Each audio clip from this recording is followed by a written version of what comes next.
அனைத்து நண்பர்களுக்கும் வணக்கம்.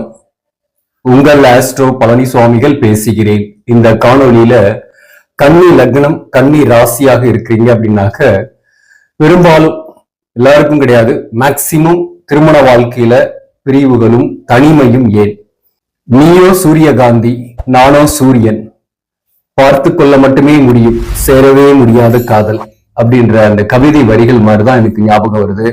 கன்னி ராசி கன்னி லக்னத்தில் பிறந்தவனுடைய திருமண வாழ்க்கை, அதாவது இணையாத கோடுகள் மாதிரி நீண்டுகிட்டே போயிட்டே இருக்கும். எந்த இடத்துலயுமே இணையறதுல. ரயில் ரோடு கூட பாத்தீங்கன்னாக்க ஜங்ஷன்ல இணைஞ்சிருது. ஆனா இந்த கன்னி ராசி கன்னி லக்னத்தோட திருமண வாழ்க்கை பாத்தீங்கன்னாக்க இணையாத கோடுகள் போலவே வாழ்க்கை. அதாவது ஒன்னாவே இருந்தா கூட பாத்தீங்கன்னாக்க ஒரு தனிமையை அப்பப்போ லோன்லினஸ் ஃபீல் பண்ற மாதிரி ஒரு சூழ்நிலை. இதுதான் ஏன் அப்படின்றதுதான் இந்த பதிவுல நம்ம டீட்டெயிலா பார்க்க போறோம்.